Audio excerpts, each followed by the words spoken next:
and welcome to Thursdays Between the Headlines. I'm Vuiswang Mobongwana and we're coming to you live from London. With me in the studio to discuss a few of today's stories are Ronald Eli Wanda, a political commentator, and Marco Pietropoli, an economist. Gentlemen, thank you for joining us. Thank you.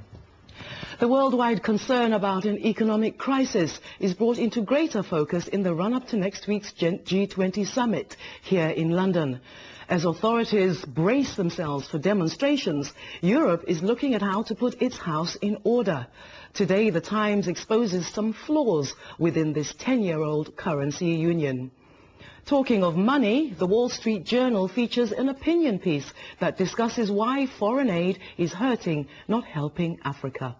The writer feels that an endless supply of free money is the perfect way to keep inefficient or bad governments in power.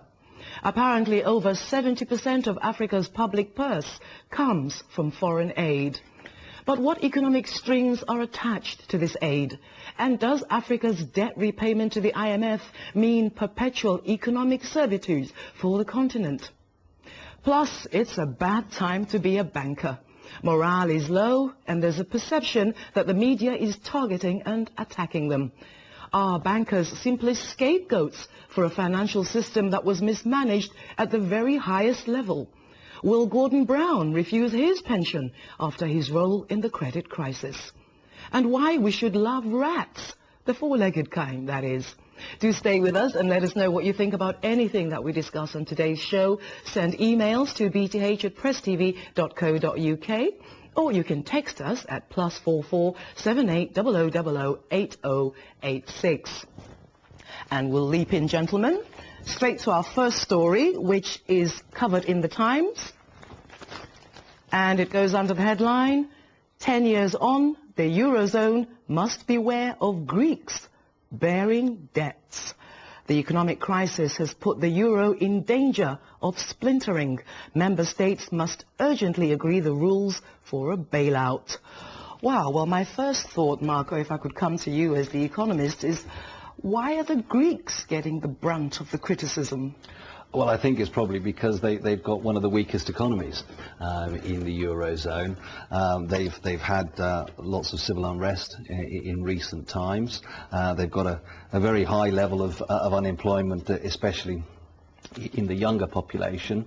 They have a fairly inflexible economy, and the level of government debt is soaring. Right. But it's not limited just to the Greeks. There's problems in many of the European countries, in Italy, in Spain and Portugal.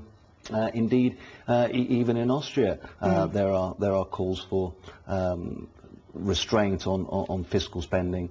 Right. So the whole structure seems to be splintering at the edges, and it's likely that there's going to need to be some bailouts by the stronger countries, namely... Can you just explain for non-economists, of which I am one, the concept around the... Because in the article it talks about when a country joins the euro, it loses the freedom to devalue its currency. So it's almost like it's handicapped with regard to what it can do. What are the benefits and the restrictions of being part of this euro money club? Well, the Euro Money Club provides stability, so that your currency is stronger, meaning that when you borrow money in euros, you'll be able to service it in the same currency. When it comes to actually devaluing your currency, I'm Italian, yes. And it has been traditional for many countries, not just the Italians and the Greeks and others, that when there's economic problems, you devalue your currency, which means that your exports become cheaper, and therefore that helps you revive the economy. But if you've got a strong currency like the euro, you're unable to do that, and therefore you haven't got complete control of your economy, you haven't got control of your interest rates, yes. And you're more tied in. Right, right. I mean, looking at this, Ronald, what was your first thought when you saw, well, there's trouble in the European market? I mean, serious trouble. I know it's as a consequence of the general economic downturn all over the planet, but what were your first thoughts when you saw what they're actually having to grapple with? Well, to be honest, I think the formation of the union the EU and the enlargement of it in, I think, 2005, did not take into account the pending problems that we have now, the financial crisis, which has taken on a global scale. So, but did anyone take the financial crisis into account? Even experts are telling us they didn't even know it was coming. There's other economists who sort of like predicted this sort of thing, but were not taken serious at the time. George Soros and that sort of guys. I mean, you probably know better than myself on that sector. But yes, I mean, I'm interested in the article. Not in what it addresses, but rather what it does not address. What does it not address? It does not address, to me, or rather, it exposes the weaknesses that the union had in terms of predicting problems, such as this, which other economists did highlight at the time, and yes. I'm just wondering why they did not take it serious. Right, right. I mean, have you got any speculations around that? I mean, to me, it seems like a common sense approach to this would have been able to predict what was coming further down the line.